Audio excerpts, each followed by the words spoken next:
Silks శ్రీరస్తు శుభమస్తు sale. ప్రతి 25,000 రూపాయల కొనుగోలుపై ఒక గోల్డ్ కాయిన్ ఉచితం.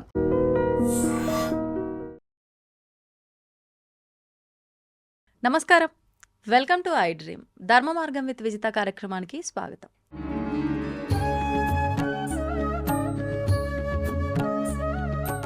ప్రస్తుతం మనతో పాటు ఉన్నారు spiritual scientist, visionary spiritual leader, ఎన్నెన్నో దేశ విదేశాల్లో ఆధ్యాత్మిక కార్యక్రమాలు, గీతా ప్రవచనాలు ఇస్తూ ఉంటారు.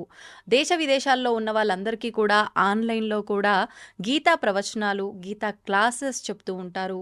వారే గౌరంగా దర్శన్ దాస్ ప్రభుజీ. ఇప్పుడు వారితో మాట్లాడి మరిన్ని విషయాలు తెలుసుకుందాం. మనకున్న సందేహాలన్నింటినీ కూడా నివృత్తి చేసుకునే ప్రయత్నం చేద్దాం. హరే కృష్ణ ప్రభుజీ. హరే కృష్ణ. అయితే ఇప్పుడు అరటిపండు పెడితే ఏదో మారదు, లేదు ఆయనకి ఇంకేదో చేస్తే ఏదో మారదు. మారనప్పుడు ఇవన్నీ ఎందుకు చేస్తున్నాము అని అంటే ఆశించి చేస్తున్నాం. ఆశించకుండా ఇవి చేసినా నీకు ఫలితం ఉంటుంది.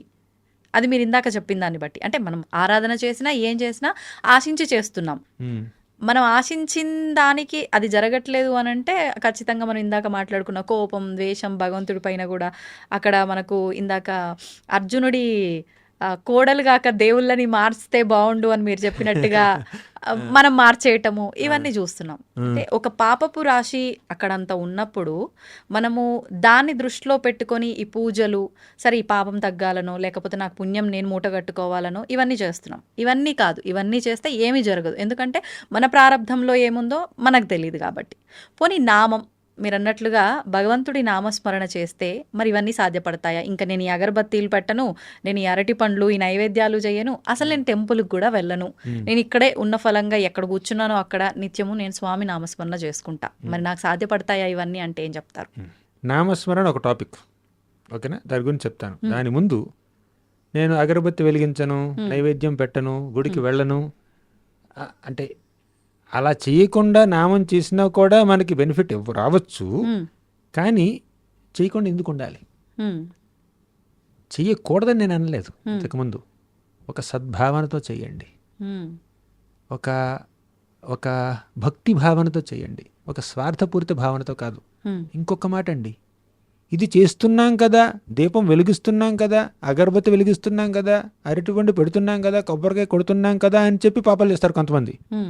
అంటే మీరు చేసే ఆ కాస్తో కూస్తో భక్తి యొక్క శక్తి ఆధారంగా మీరు పాపాలు చేశారనుకోండి, అది మహా అపరాధం అవుతుంది.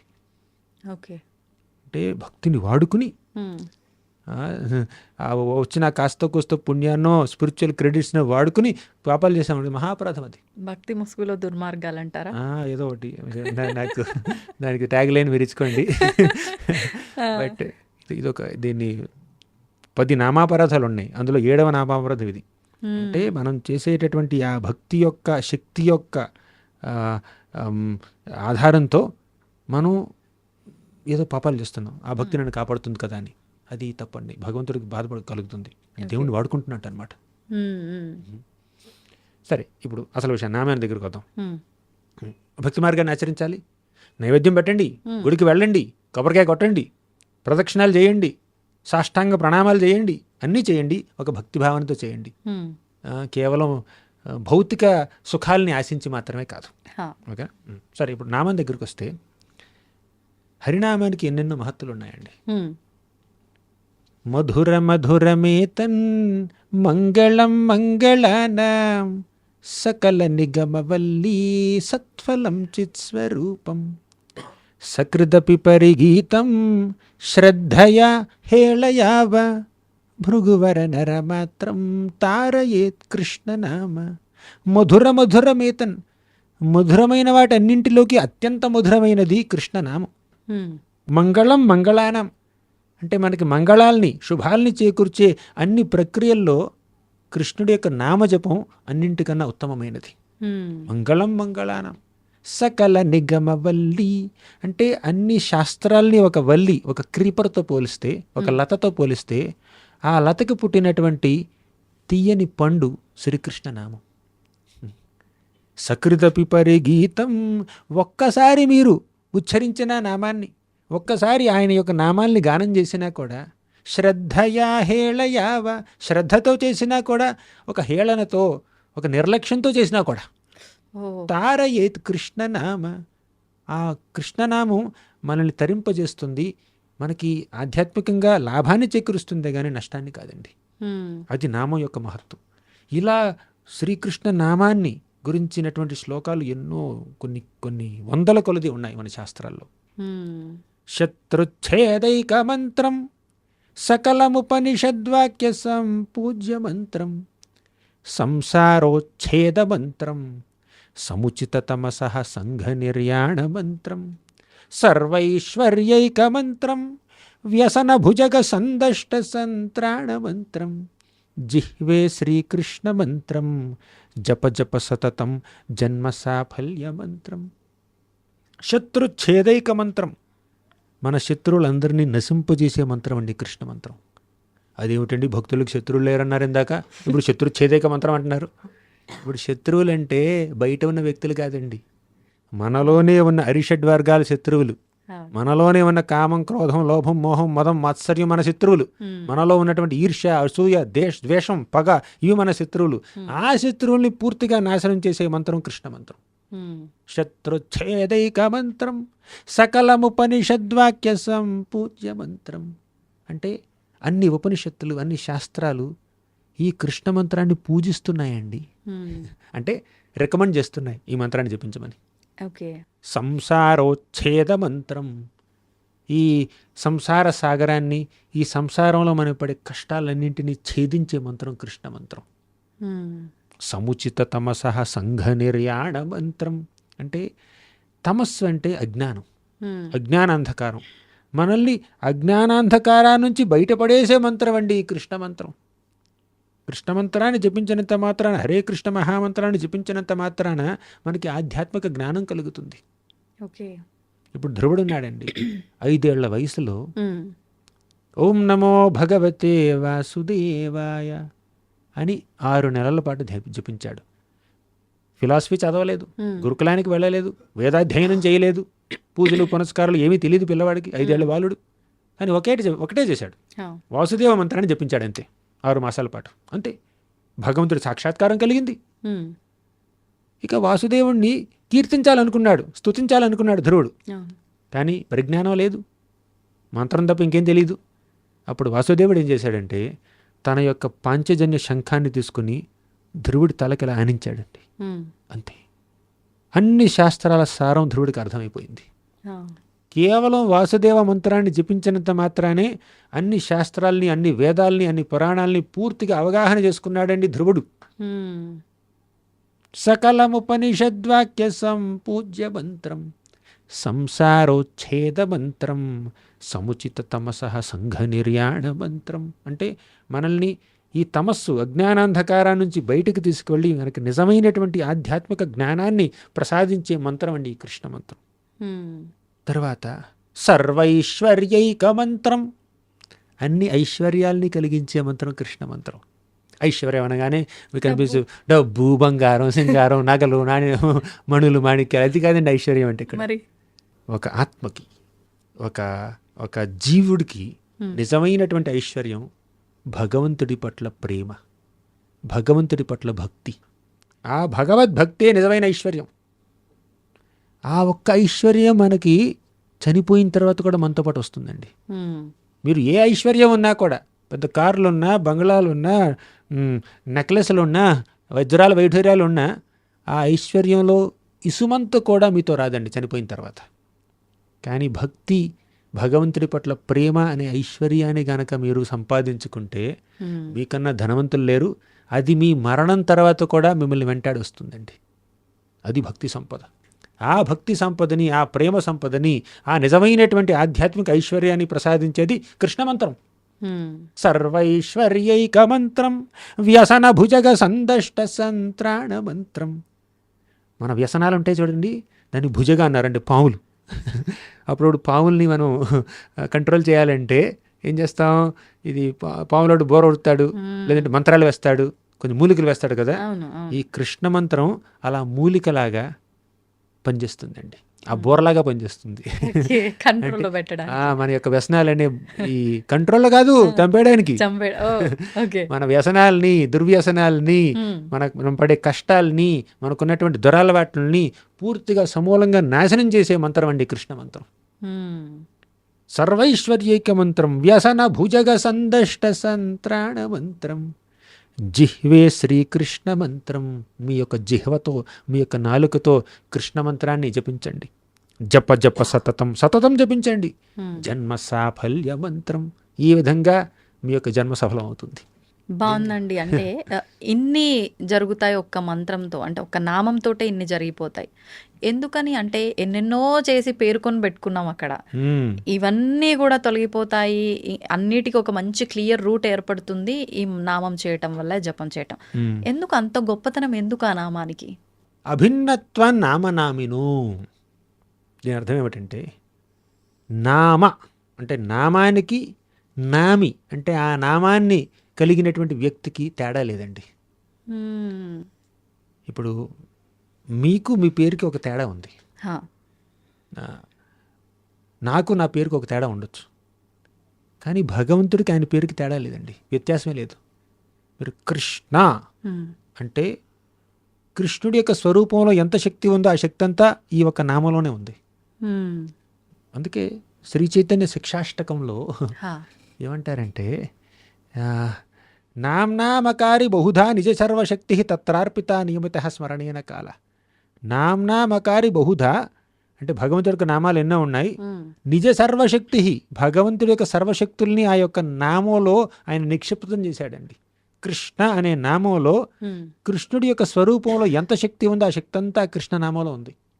గోవింద అనేటటువంటి ఒక నామంలో ఆ గోవిందుడి యొక్క వ్యక్తిత్వంలో ఎన్ని గుణగణాలు ఉన్నాయో, ఎంత పవర్ ఉందో, ఎంత శక్తి ఉందో అదంతా ఒక నామంలో నిక్షిప్తమై ఉందండి. అందుకే ఆ నామాన్ని గురువు దగ్గర నుంచి, నామాలు కలిగినటువంటి ఒక మంత్రాన్ని గురువు దగ్గర నుంచి స్వీకరిస్తే, ఆ స్వీకరించినటువంటి ఆ మంత్రాన్ని, నామాన్ని జపిస్తే అప్పుడు మనం భగవంతుడి దగ్గర అవుతాం. ఈ భౌతిక విషయాలన్నింటి నుంచి దూరం అవుతాం. అది అంటే ఆ నామంలో భగవంతుడికి ఎంత పవర్ ఉందో అంత పవర్ ఇందులో నామంలో వచ్చేసింది. ఆయన ఇన్వెస్ట్ చేశాడు అనమాట పూర్తిగా. నాకు నా నామానికి తేడా లేదు. ముఖ్యంగా కలియుగంలో నామం ద్వారానే ఆయన చేరుకుంటాం. కృతేయ ధ్యాయతో విష్ణుర్ అంటే కృతయుగంలో, సత్యయుగంలో ధ్యానం చేస్తూ భగవంతుని చేరుకునేవారు. త్రేతాయాం యజతో మఖై, త్రేతాయుగంలో యజ్ఞాలు, యాగాలు చేసేవాళ్ళు భగవంతుని చేరుకోవడం కోసం. ద్వాపరే పరిచర్యాయాం, ద్వాపర యుగంలో పరిచర్యలు, విగ్రహారాధన చేసేవాళ్ళు. కలవు తద్ హరి కీర్తనాథ్, కలియుగంలో ఆ హరి యొక్క నామాల్ని కీర్తించేవాళ్ళు. కీర్తిస్తూ ఆయన చేరుకుంటాం అనమాట. నామానికి ఉన్నటువంటి మహత్తది. ఇప్పుడు సాధారణంగా చూసినా కూడా ఒక వ్యక్తి యొక్క పేరులో ఒక పవర్ ఉంటుందండి. అంటే వ్యక్తి పేరుకి కొంచెం, ఇప్పుడు ఒక వ్యక్తి పేరు ఉందండి, ఆయన పేరు పద్మలోచన్ అనుకోండి, అంటే కలువుల్లాంటి కళ్ళు ఉన్నవాడు అని. కానీ నిజంగా కలువులాంటి కళ్ళు ఉన్నాయి ఆయనకి, ఉండకపోవచ్చు. అంటే ఆ పేరుకి ఆ వ్యక్తికి సంబంధం లేకపోవచ్చు. అయినా కూడా అంటే కానీ భగవంతుడు అలా కాదు. భగవంతుడు కృష్ణ అంటే అందరినీ ఆకర్షించేవాడు కృష్ణుడు. నిజంగా ఆ గుణం ఆయనలో ఉంది. రామ అంటే అందరికి ఆనందాన్ని ఇచ్చేవాడు, ఆ గుణం ఆయనలో ఉంది. అవునా? భగవంతుడికి నామానికి తేడా లేదు. సరే, ఈ ప్రపంచంలో ఒక వ్యక్తికి నామానికి తేడా ఉన్నప్పటికీ ఆ నామానికి ఒక మహత్వం ఉంటుందండి. ఇప్పుడు ఇక్కడికి వచ్చి ఒక చీఫ్ మినిస్టరో, ప్రైమ్ మినిస్టరో, ఒక సెలబ్రిటీ పేరు తీసుకున్నారు మీరు. ఆ వ్యక్తి పేరు ఏదైతే అది, ఆ వ్యక్తి ఈ పని చేయమన్నాడు అని మీరు అనగానే, ఓ ఆ వ్యక్తి నుంచి వచ్చింది కదా ఇది, వెంటనే మీరు రెస్పెక్ట్ ఫీల్ అవుతారనమాట. ఒక వ్యక్తి వచ్చి ఒక పెద్ద వ్యక్తి యొక్క పేరు తీసుకోగానే మీకు ఆ వ్యక్తి యొక్క గుణగణాలు, ఆ వ్యక్తి యొక్క వేషభూషలు, ఆయన యొక్క అధికారం అదంతా మీ మనసులో స్ఫురిస్తుంది అనమాట. ఆ వ్యక్తిని మీరు ప్రేమిస్తే వెంటనే ఆనందిస్తారు, ఆ పేరు వినగానే ఆనందిస్తారు. ఆ వ్యక్తిని ద్వేషిస్తే పేరు వినగానే మొహం అటు తిరిగిపోతుంది అనమాట. అవునా? అంటే ఆ పేరులో ఒక మహత్వం ఉంది. So the name is representing the person. అలాగే ఈ కృష్ణ అనే నామం కానీ, రామ అనే నామం కానీ, విష్ణు అనే నామం కానీ ఆ భగవంతుణ్ణి మనకు సూచిస్తున్నాయి, రిప్రజెంట్ చేస్తున్నాయి. ఆ నామం కలిగినటువంటి ఆ వ్యక్తి భగవంతుడు సేమ్. ఓకే. ప్రభుజీ, ఖచ్చితంగా మనం ఇంట్లో నిత్య దీపారాధన చేసినా, పూజలు, హోమాలు, వ్రతాలు ఎన్ని ఆచరించినా ఆలయానికి వెళ్తే వచ్చే ఆ ఫీల్, ఆ వైబ్ అనేది రాదు. అవును. అంటే అసలు ఎందుకు వెళ్ళాలి? అంటే అదేదో అక్కడ ఉంది కాబట్టే మేము ఇలాంటి ఫీల్ని ఆస్వాదిస్తున్నాము అనే భావనతో వెళ్ళాలా? లేదు అసలు ఎందుకు వెళ్ళాలి ఆలయానికి అనేది ఏదైనా నిర్ణయించబడి ఉందా ఇందుకోసం వెళ్ళాలి అని? దాని గురించి వివరణ ఇవ్వండి. మన యొక్క ఈ భౌతిక శరీరంతో, ఈ మెటీరియల్ ఐస్తో, ఈ కళ్ళతో భగవంతుడి యొక్క ఆధ్యాత్మిక స్వరూపాన్ని, దివ్యమంగళ విగ్రహాన్ని, సచ్చిదానంద రూపాన్ని మనం దర్శించలేం. ఈ కళ్ళతో, ఈ చర్మచక్షువులతో ఆయన చూసేటటువంటి అవకాశం మనకు లేదండి. అందుకే ఆయనకి ఉన్నటువంటి ఎన్నో పేర్లలో ఒక పేరు అధోక్షజుడు. అధోక్షజ. అక్ష అంటే కళ్ళండి, అక్షజ అంటే కళ్ళ ద్వారా మనకి కలిగేటటువంటి ఆ అవగాహన, నాలెడ్జ్. ఇవన్నీ జ్ఞానేంద్రియాలు కదా. నేను ఎవరినైనా చూస్తే ఒక జ్ఞానం కలుగుతుంది, దేన్నైనా చూస్తే దాని నుంచి ఒక జ్ఞానం కలుగుతుంది, ఏదైనా వింటే జ్ఞానం వస్తుంది, వాసన చూస్తే జ్ఞానం వస్తుంది. ఇవన్నీ జ్ఞానేంద్రియాలు. అంటే కళ్ళ ద్వారా పొందేటటువంటి జ్ఞానం, ఆ అనుభవం, దాన్ని అక్షజ అంటారు. కానీ భగవంతుడి పేరు అధోక్షజ. అంటే మీరు కళ్ళ ద్వారా ఆయన చూడలేరు. కళ్ళ ద్వారా, మీ యొక్క ఇంద్రియాల ద్వారా మీకు కలిగే జ్ఞానానికి ఆయన అతీతుడు. అందుకే ఆయన అధోక్షజుడు అంటారు. సో ఒక మాటలో చెప్పాలంటే ఈ కళ్ళతో ఆయన మనం చూడలేం. మనకి దివ్యచక్షువులు కావాలి. ఇప్పుడు అతః శ్రీకృష్ణ నామాది నభవేద్గ్రాహ్యమింద్రియై సేవోన్ముఖే జిహ్వాదౌ స్వయమేవ స్ఫురత్యద. ఈ యొక్క సాధారణ ఇంద్రియాలతో ఆయన్ని మనం దర్శించలేం. కానీ ఇదే ఇంద్రియాలని మనం ఆయన సేవలో వినియోగిస్తే ఆయన తనంతట తానే మనకు కనపడతాడు. ఇది మన శ్లోకం చెప్పేటటువంటి భావం. అంటే భగవంతుడికి సేవ చేయటం, భగవంతుడికి సేవ చేయడం. కానీ కళ్ళకి కనిపించినటువంటి ఆ భగవంతుడికి సేవలా చేస్తాను నేను. ఈ ఇంద్రియాలకి అగోచరుడు, ఇంద్రియ గోచరుడు కాదు ఆయన. ఇంద్రియాలకి కనిపించినటువంటి ఆ వ్యక్తిని నేను ఎలా సేవ చేస్తాను, అలా సేవ చేస్తే నాకు కనిపిస్తాడంట ఆయన అని శ్లోకం చెప్తుంది. ఎలా అంటే మనకి కంటికి కనిపించే రూపంలో ఆయన ప్రత్యక్షం అవుతాడు. ఆ రూపమే విగ్రహ రూపం. ఈ కళ్ళతో నేను ఆయన యొక్క దివ్యమంగళ విగ్రహాన్ని, ఆయన యొక్క సచ్చిదానంద రూపాన్ని చూడలేకపోతున్నాను. కానీ శాస్త్రంలో ఎలా అయితే ఆయన రూపాన్ని వర్ణించారో ఆ వర్ణనని అనుసరించి ఒక రాతిని చెక్కామనుకోండి, రాతిని నేను చూడగలుగుతున్నాను, వుడ్ చెక్కను నేను చూడగలుగుతున్నాను, మెటల్ బ్రాస్ బంగారాన్నో వెండినో ఇత్తడో నేను చూడగలుగుతున్నాను. ఇప్పుడు ఈ మెటీరియల్స్తో ఒక విగ్రహాన్ని చెక్కారనుకోండి, ఎలా చెక్కుతారు? శాస్త్రాల్లో ఆయన యొక్క వర్ణన ఎలా ఉందో అలా. కృష్ణుడు త్రిభంగ రూపంలో ఉంటాడు, విష్ణువు ఏమిటంటే శంఖచక్ర గదాపద్మాలు ధరించి 4 చేతులతో ఉంటాడు, అలాగే శ్రీరామచంద్రుడు ధనుర్బాణాలు ధరించి ఎలా ఉంటాడు అనేటువంటి ఒక డిస్క్రిప్షన్ ఉంది కదా శాస్త్రాల్లో. ఆ డిస్క్రిప్షన్కి అనుగుణంగా ఈ విగ్రహాన్ని ఇలా చెక్కారు. ఇది మనం చూసే పదార్థం. ఆయన యొక్క శరీరాన్ని మనం చూడలేకపోతున్నాం, ఆయన యొక్క రూపాన్ని మనం చూడలేకపోతున్నాం. కానీ మనం చూసే పదార్థాల్లో ఆయన రూపాన్ని చెక్కుతారనమాట శాస్త్ర సమ్మతమైనటువంటి డిస్క్రిప్షన్స్తో. అలా చెక్కినటువంటి ఆ రూపాన్ని, రాతితో ఉన్నటువంటి రూపాన్ని విగ్రహంగా ఒక గుళ్ళో ప్రతిష్ఠించారు. మళ్ళీ యజ్ఞాలు చేస్తూ శాస్త్ర సమ్మతమైనటువంటి పద్ధతుల్లో ఆ విగ్రహానికి, ఆ రాతి విగ్రహానికి ప్రాణప్రతిష్ఠ చేశారు ఉత్తమ భక్తులు. అప్పుడు ఆ విగ్రహం సాక్షాత్తు భగవంతుడేనండి. విగ్రహం కాదు, రాయి కాదు, రాతి బొమ్మ కాదు, సాక్షాత్తు భగవంతుడు ఎక్కడున్నాడు. అలా భగవంతుడి యొక్క విగ్రహాన్ని ప్రాణప్రతిష్ఠ చేసినటువంటి చక్కటి శిల్పులు శాస్త్ర సమ్మతమైనటువంటి వర్ణనని ఆధారం చేసుకుని చెక్కినటువంటి ఆ రూపాన్ని, ప్రాణప్రతిష్ఠ చేసినటువంటి ఆ రూపాన్ని మనం దర్శించుకుంటే సాక్షాత్తు భగవంతుడిని దర్శించుకుంటున్నట్టు. ఇప్పుడు మనం అలా గుడికి వెళ్ళి భగవంతుని దర్శించుకుంటున్నాం అనుకోండి, ఆయనే చూస్తున్నట్టు. కానీ మనం ఆయన్ని చూసేటప్పుడు ఇంకో విషయం జరుగుతుంది. ఏంటండి? ఆయన మనల్ని చూస్తున్నాడు. మనం ఆయన్ని చూడడం మాత్రమే కాదండి, ఆయన మనల్ని చూస్తున్నాడు. మనం ఆయన్ని చూస్తే ఆయన మనం ఒక రకంగా అర్థం చేసుకుంటాం. కానీ ఆయన మనల్ని చూస్తే ఆయన యొక్క ప్రేమ వీక్షణాల్లో మనం స్నానం చేస్తాం, ఆయన యొక్క అనుగ్రహంలో మనం స్నానం చేస్తాం. ఆయన యొక్క ప్రేమ వీక్షణాలు, ఆయన యొక్క చిరుమందహాసం మన మీద పడ్డాయి అనుకోండి, మనలో ఉన్నటువంటి ఆ భౌతిక వాంఛలు, అనవసరమైనటువంటి ఆలోచనలు, ఆదుర్ద, ఆందోళన అన్నీ తొలగిపోయి మనసులో ఒక ప్రశాంతత ఏర్పడుతుంది, మనసులో భక్తిభావం కలుగుతుంది. మీరు అన్నట్టు ఇందాక పాజిటివిటీ వస్తుంది, నెగిటివిటీ పోయి. అంటే ఆయన యొక్క ఎనర్జీ వల్ల మనలో ఉన్న నెగిటివ్ ఎనర్జీ పోయి పాజిటివ్ ఎనర్జీ వస్తుంది. అందుకే గుడికి వెళ్ళినప్పుడు విగ్రహం ముందు కొంత సమయం ఉండండి, గుడి ప్రాంగణంలో కూర్చోండి. ఎందుకంటే అక్కడ ప్రాణప్రతిష్ఠ చేశారు, అది భగవంతుడి యొక్క నిలయం, భగవంతుడి యొక్క భగవంతుడి యొక్క ఇల్లు, అది ఆయన గృహం కాబట్టి ఆయన యొక్క ప్రభావం ఆ ఆలయ ప్రాంగణం మొత్తంలో ఉంటుందండి.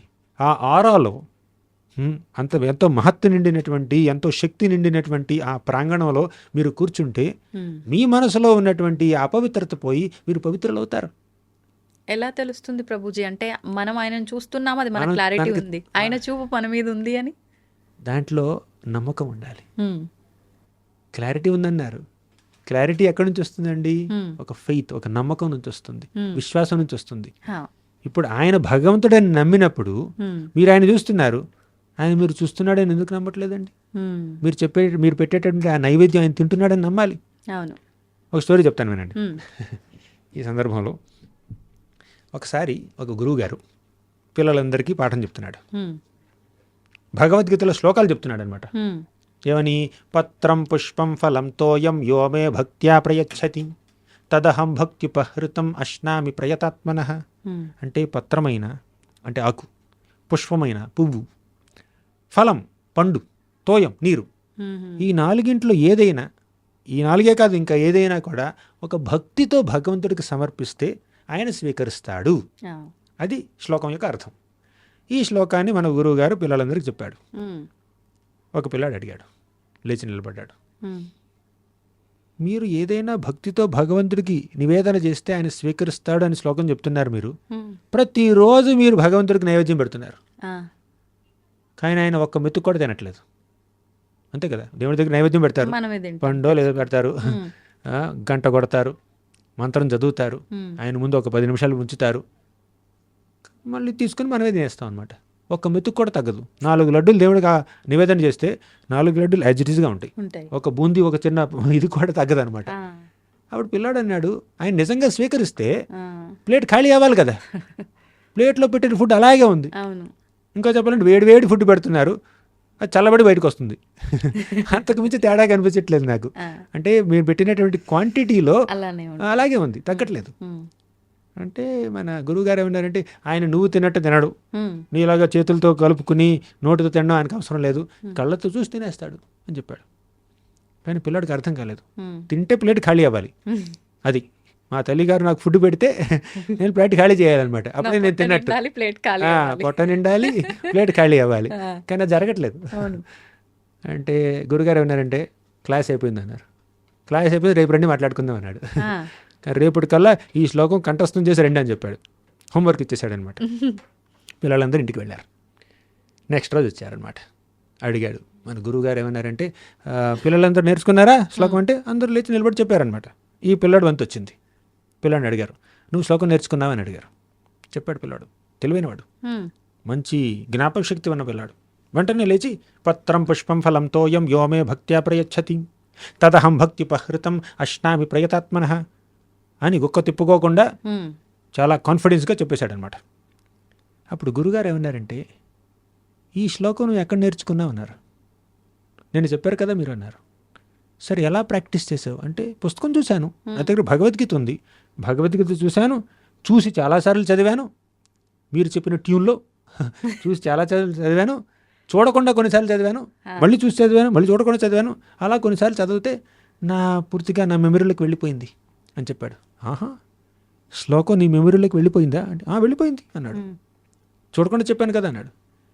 సరే, శ్లోకం నీ మెమరీలోకి వెళ్ళిపోయింది, పుస్తకంలో నుంచి మాయమైందా అంటే, పిల్లడు లేదే, పుస్తకం ఓపెన్ చేసి చూపించాడు.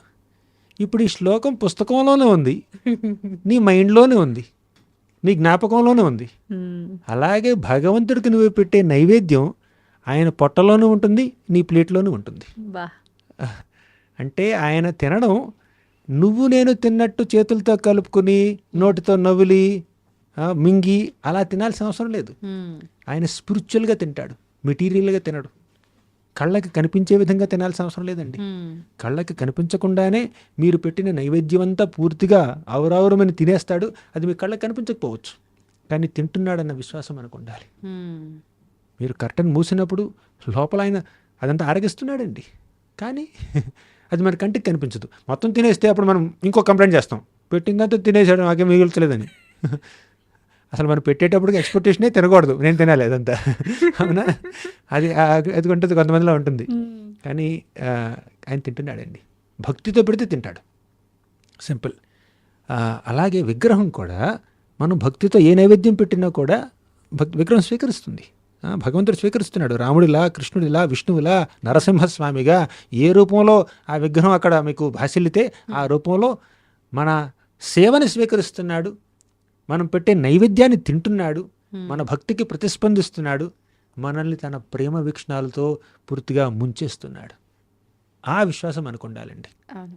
అసలు భక్తిలో మొదటి స్టేజ్ ఏమిటంటే శ్రద్ధ, భగవంతుడి పట్ల విశ్వాసం.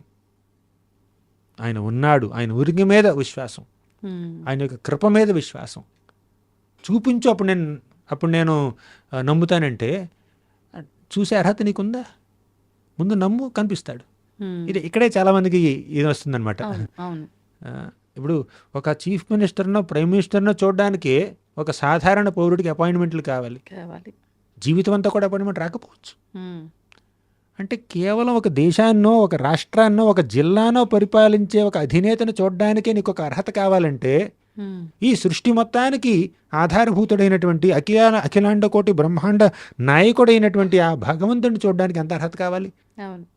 కానీ దేవుడి విషయంలో డిమాండ్ చేస్తారు, ముందు నాకు కనపడము, నేను పూజ చేస్తాను అంటారు. నువ్వు పూజ చేయి, అప్పుడు కనిపిస్తాడు. సింపుల్. క్వాలిఫికేషన్ ఉండాలి కదా, చీఫ్ మినిస్టర్ చూడాలంటే క్వాలిఫికేషన్ ఉండాలి, ఒక ప్రొసీజర్ ఫాలో అవ్వాలి. అలాగే నువ్వు భక్తి మార్గం అనే ఈ ప్రొసీజర్ని ఫాలో అయితే భగవంతుడు కనిపిస్తాడు. చీఫ్ మినిస్టర్ని చూడడం కన్నా ఈజీ దేవుడిని చూడడం, అంతే. ప్రైమ్ మినిస్టర్ని చూడడం కన్నా ఈజీ దేవుడిని చూడడం. కానీ దానికి ఒక పద్ధతి ఉంది, ఫాలో అవ్వండి. అది ప్రభుజీ, కొంతమంది అంటే మన ఈ నేత్రాలతో మనం భగవంతుని చూడలేము, కానీ కొన్ని ప్రొసీజర్స్ ఉంటాయి, ఫాలో అయితే మనం భగవంతుని చూడొచ్చు. కొంతమంది నిజంగానంటే ఎక్కువ సాధన చేసిన వాళ్ళకు, ఎక్కువగా ఆ ధ్యానంలో ఉన్న వాళ్ళకి భగవంతుడు ఏదో ఒక రూపంలో ఆజ్ఞ ఇస్తున్నాడు అని చెప్పి కొంతమంది పుస్తకాలు రాస్తూ ఉంటారు. నాకు స్వయాన స్వామి అంటే నాకు ఇట్లా వచ్చి చెప్పారు కల్లో అని చెప్పి ఇలా చెప్పి పుస్తకాలు రాసేస్తూ ఉంటారు. ఇవన్నీ నమ్మొచ్చు అంటారా ప్రభుజీ? అంటే డిపెండ్స్. ఇప్పుడు చాలామంది ఆచార్యులు, వైష్ణవాచార్యులు పుస్తకం రాశారండి. ఇప్పుడు వ్యాస భగవానుడు శ్రీమద్ భాగవతాన్ని రచించాడు. ఆయన గురువు గారు అయినటువంటి నారదుముని వ్యాసుడికి చెప్పినటువంటి భాగవతం చిన్నది, కానీ వ్యాసుడు రాసినటువంటి భాగవతం 18,000 శ్లోకాలు ఉన్నాయి. అలాగే రామాయణాన్ని రచించినటువంటి వాల్మీకి మనసులోనే మొత్తం స్ఫురణ జరిగింది అనమాట ఆయనకి.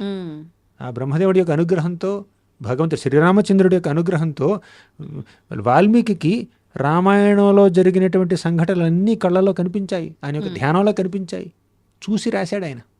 అవునా? అది ఆచార్యులకి సాధ్యం, మహాభక్తులకి సాధ్యం, సాధారణ వ్యక్తులకి సాధ్యం కాదు. సాధారణ వ్యక్తులకి అది ఊహాగమనం కావచ్చు, వాళ్ళు ఊహించి రాయొచ్చు. కానీ మహాభక్తులైతే భగవంతుడిచ్చినటువంటి ప్రేరణతో, స్ఫూర్తితో రాస్తున్నారు వాళ్ళు. అంటే వీళ్ళంతా కూడా ఒక పర్పస్తో స్వామియే ఆయన లీల ఇలా పుట్టించారు, వాళ్ళతో ఇలా చేయించారు, పర్పస్ తోటే వాళ్ళని భూమిపైకి తీసుకొచ్చారు అనుకోవచ్చు అంటారా ప్రభుజీ? ఎవరి గురించి మాట్లాడుతున్నారు? ఇప్పుడు ఎవరైతే కొంతమంది ఇలా భగవంతుడు వాళ్ళు ఒక ప్రేరణ కల్పించి రాశారు, చేశారు, ఇలా మాట్లాడుతూ ఉంటామో, ఇప్పటికీ మనం వింటూ ఉన్నాం కొన్ని. అటువంటి వారిని స్వామియే ఒక ఆ కారణంతోటే సృష్టించారు అనుకోవచ్చు అంటారా? అది పాసిబిలిటీ, అది జరగచ్చు. కానీ అది నిజమా కాదా అని తెలుసుకోవాలి అంటే వారి యొక్క ప్రవర్తన చూడాలి, వారి యొక్క జీవన శైలి చూడాలి, వారి యొక్క జీవన ధ్యేయాన్ని చూడాలి, వారి జీవితంలో వారు ఏమేం చేశారో చూడాలి. ఇప్పుడు రామానుజాచార్యులు వారు ఉన్నారు, ఎన్నెన్నో విగ్రహాలని ప్రతిష్ఠించి ఎంతెంతో భక్తి మార్గాన్ని ప్రచారం చేశారు. ఆయన యొక్క శిష్యుల్ని చూడాలి. ఇప్పుడు రామానుజాచార్యులు ఆచార్యులు అన్న విషయానికి నిరూపణ ఎక్కడ కావాలంటే అక్కడ దొరుకుతుంది మీకు.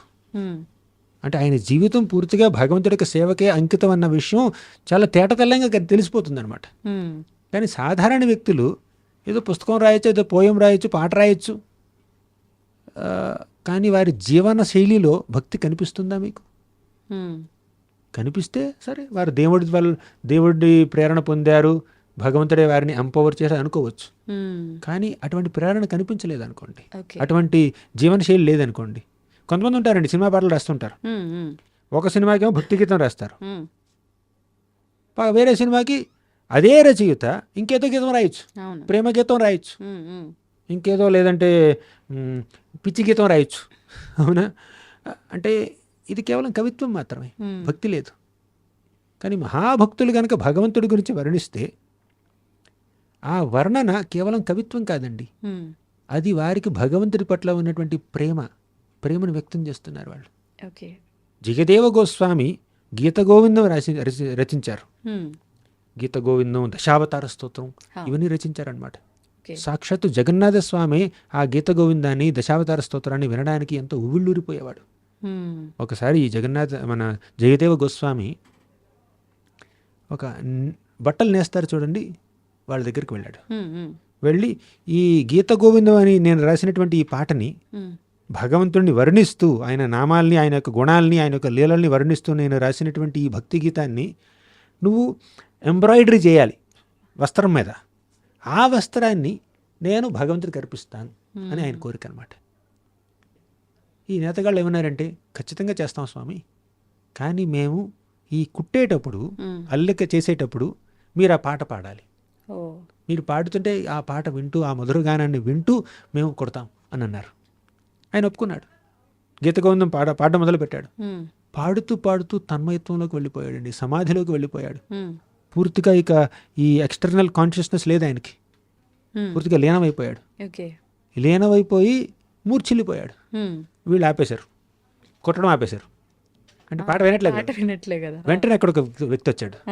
వ్యక్తి వచ్చి, నేను ఈ జయదేవ్ గోస్వామి తమ్ముడిని, నేను పాడతాను, మీరు కంటిన్యూ చేయండి కొట్టడం అన్నాడు. ఆయన పాడాడు, కొట్టడం పూర్తయింది.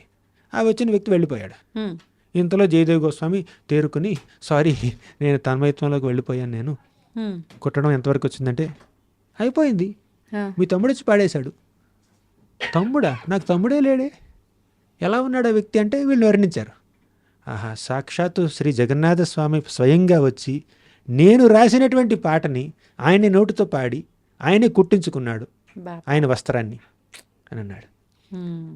అంటే అటువంటి భక్తులు ఉన్నారండి. ఎవరైనా భక్తులు భక్తి గీతాన్ని రాస్తే చాలామంది భక్తులు ఉన్నారు. జయదేవ గోస్వామి, అన్నమాచార్యులు, శ్రీరామ దాసు, అలాగే భక్తి వినోద్ ఠాకూర్ అని చాలామంది మహాభక్తులు భక్తి గీతాల్ని రచిస్తే ఆ రచించినటువంటి ఆ భక్తి గీతాల్ని భగవంతుడు ఎంతో బువ్వుళ్ళూరుతో ఆస్వాదించాడండి. వారు రచించినటువంటి పుస్తకాలని కానీ పాటల్ని కానీ భగవంతుడు ఆమోదిస్తున్నాడు, ఆనందిస్తున్నాడు. పైగా వారి యొక్క జీవన శైలిలో వారి యొక్క భక్తి ప్రపత్తులు కనిపిస్తున్నాయి. కానీ అటువంటి భక్తి ప్రపత్తులు కనిపించకుండా ఏదో సీరియల్కో సినిమాకో భక్తి గీతాన్ని రాస్తారు, తర్వాత ఇంకా వేరేదో పనులు చేస్తారు, వేరే పాటలు రాస్తూ ఉంటారు. అంటే ఇది ఈ పాట ఆ పాట ఇదే కాలం నుంచి వచ్చింది. వారి యొక్క జీవనశైలి ఇంకో రకంగా ఉంది. వారు భగవంతుడి ప్రేరణ అని మనం అనుకోలేం కదా, కమర్షియల్గా చేస్తున్నారు. అవునా? అంటే కాస్త కూస్త మంచి పని చేశారు కాబట్టి మనం అభినందిస్తాం, కానీ వారిని ఆచార్యులుగా స్వీకరించలేమండి, వారిని అథారిటీగా స్వీకరించలేం. ఆ విచక్షణ మనకు ఉండాలి. ప్రభుజీ, సాధారణంగా ఆలయాలకు వెళ్తూనే ఉంటాము, క్షేత్రాలకు వెళ్తూనే ఉంటాము. కానీ కొన్నిసార్లు వెళ్ళి స్వామిని ఒకసారి అట్లా చూసినప్పుడు తెలియకుండానే కొన్ని భావోద్వేగాలకు లోనైపోతుంటాం. కొంతమంది ఏడ్ చేస్తుంటారు, కొంతమంది కామ్ అయిపోతూ ఉంటారు, కొంతమంది అదే పనిగా గట్టిగా నామస్మరణ చేస్తూ ఉంటారు. ఎందుకని అంటే ఎప్పుడూ వెళ్తూనే ఉంటాము, కొన్నిసార్లు తెలియని అనుభూతి ఎందుకు కలుగుతుందంటారు? అది ఆ సమయంలో వారికి భగవంతుడితో ఒక ప్రత్యేకమైనటువంటి ఒక కనెక్షన్ ఏర్పడిందండి. కొన్నిసార్లు మీకు గూస్ బంప్స్ వస్తూ ఉంటాయి. ఆ క్షణంలో మాత్రం ఒళ్ళు గగుర్చిపడుకుంటుంది. ఒక వ్యక్తి మీద ఒక ప్రత్యేకమైనటువంటి ప్రేమ కలగచ్చు, అభిమానం కలగచ్చు. ప్రతినిత్యం తల్లి బిడ్డను చూస్తుండొచ్చు, కానీ కొన్ని సందర్భాల్లో బిడ్డను చూడగానే తల్లి కళ్ళలో నీళ్లు కారుతాయి. బిడ్డ ఏదైనా సాధించి రావచ్చు, లేదంటే ఏమైనా దెబ్బ తగిలి ఉండొచ్చు, ఇంకేదైనా కష్టాల్లోనూ మహాసుఖంలోనూ ఉండుండొచ్చు. అది చూసి తల్లి కళ్ళల్లో ఆనంద బాష్పాలు కలగచ్చు, లేదంటే ఏదైనా బాధతో కన్నీళ్లు కావచ్చు. ఆ కన్నీళ్ళు ప్రతినిత్యం కనిపించవు. ఆ క్షణంలో ఒక ప్రత్యేకమైన అనుభూతి కలిగింది. అది మన యొక్క సాధారణ డే టు డే ఇంటరాక్షన్స్లో కూడా మనం చూస్తుంటాం. ఇక భగవంతుడి విషయానికి వస్తే చాలామంది భక్తులు భగవంతుని ఆరాధిస్తున్నా కూడా పూజిస్తున్నా కూడా కొన్ని ప్రత్యేక సందర్భాల్లో, పండుగల్లో, ఒక జన్మాష్టమి, శ్రీకృష్ణ జన్మాష్టమి వచ్చింది, శ్రీరామ నవమి వచ్చింది, నరసింహ చతుర్దశి వచ్చింది. ఆ సందర్భాల్లో భగవంతుడి గురించి కాస్త విన్నా, కాస్త మాట్లాడినా, కీర్తన చేసినా ఒక ప్రత్యేకమైనటువంటి అనుభూతి కలుగుతుంది. ఆ అనుభూతి ఎందుకు? ఆ రోజు, ఆ ముహూర్తంలో, ఆ సందర్భంలో భగవంతుడి యొక్క కృప అపారంగా ఉంది.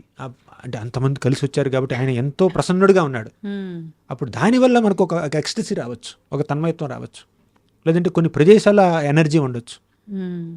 మనం సాధారణంగా మనం గుడికి వెళ్తుంటా వస్తూ ఉంటాం, అది కొంచెం నార్మల్గా ఉండొచ్చు. కానీ కొన్నిసార్లు ఈ వృందావన ధామానికో, ద్వారకా నగరానికో, లేదంటే అయోధ్యకో, తిరుపతికో, శ్రీరంగంకో, ఇటువంటి పుణ్యక్షేత్రాలకు వెళ్ళినప్పుడు ఆ క్షేత్రంలో ఒక మహత్వం ఉంటుంది. ఆ క్షేత్ర యొక్క వాతావరణ మహిమ వల్ల మనలో ఒక ప్రత్యేకమైనటువంటి అనుభూతి కలగవచ్చు. ఇదంతా భగవంతుడి యొక్క అనుగ్రహం. కానీ కొంతమంది ఉంటారండి, వారికి అనుభూతి కలగట్లేదు, కలిగినట్టు నటిస్తుంటారు డిస్ప్లే చేయడం కోసం, జనాల యొక్క పబ్లిక్ అటెన్షన్ కోసం, వీళ్ళు మహాభక్తులు అనిపించుకోవడం కోసం. అదంతా మోసగాళ్ళు అనమాట. నిజంగా అనుభూతి పొందేవాళ్ళు ఒక రకం జెన్యూన్గా, ఇంకొంతమంది కొంచెం నటిస్తారనమాట, అది ఒక రకం అంతే. కానీ అన్నీ ఆయన చూస్తున్నాడు. నలుగురి కోసం మనం ఎన్ని ఆటలు ఆడినా పరమాత్మ దగ్గర ఏ ఆటలు ఆడలేమో, అవి సాగవు కూడా. కరెక్ట్. ఆ విషయాన్ని మర్చిపోతున్నారు. అందరి హృదయాల్లో ఒక సీసీ కెమెరా ఉందండి. ఆ సీసీ కెమెరాకి అన్లిమిటెడ్ మెమరీ ఉందండి. సృష్టి ప్రారంభం నుంచి ఇప్పటి వరకు మీరు చేసినటువంటి ప్రతి పని, మీ మనసులో కదిలినటువంటి ప్రతి ఆలోచన, మీరు చేసినటువంటి ప్రతి కార్యం రికార్డ్ అయి ఉందండి. ఆ పరమాత్మ, ఆ CC camera, special CC camera, పరమాత్మ అనే సీసీ కెమెరా అన్నీ రికార్డ్ చేస్తుంది అనమాట. ఫుల్ హెచ్డి క్వాలిటీ విజువల్స్ అన్నీ రికార్డ్ అయ్యండి అనమాట. మనం ఆయన్ని నుంచి తప్పించుకోవాలి. అంతే, ఇది ప్రతి ఒక్కరు గుర్తుపెట్టుకోవాల్సిందే. చాలా సంతోషం ప్రభుజీ, చాలా మంచి విషయాలు, చాలా చక్కటి వివరణ ఇచ్చారు. నిజంగా చాలా సంతోషంగా ఉంది మీతో ఇంతసేపు మాట్లాడినందుకు, ఇన్ని విషయాలు మీ ద్వారా నేను తెలుసుకున్నందుకు. మీరు మంచి ప్రశ్నలు అడిగారు. మీరు అడిగిన ప్రశ్నకి నేను సమాధానం ఇస్తే ఆ సమాధానం ఆధారంతో ఇంకా మంచి క్వశ్చన్స్ అడుగుతున్నారు. సో మీరు ఎక్స్ట్రాక్ట్ చేశారనమాట ఇవన్నీ. ధన్యవాదాలు Prabhuji. Hare Krishna. And for more videos, Please subscribe to iDream. Please subscribe to iDream. Please subscribe iDream. And please subscribe to iDream. For more videos, subscribe to iDream. please like, share and subscribe to the channel. Congratulations, iDream. subscribe to iDream. Subscribe to iDream. So subscribe to iDream Media. iDream ki iDream team అందరికి huge congratulations. Please subscribe iDream Media. Please subscribe to iDream. Subscribe iDream. Please subscribe to iDream. iDream అంటే నా కళల ఛానల్ను subscribe చేసుకున్న నోరు తిరుగుతలేదు, మీరైతే గంట గుర్తు కొట్టండి. For more such videos, please subscribe to iDream. Subscribe to iDream. Please subscribe to iDream. Please subscribe iDream Media. Please do subscribe to iDream. Please subscribe to iDream Media. For best entertainment and information, please subscribe iDream. And don't forget to subscribe to iDream.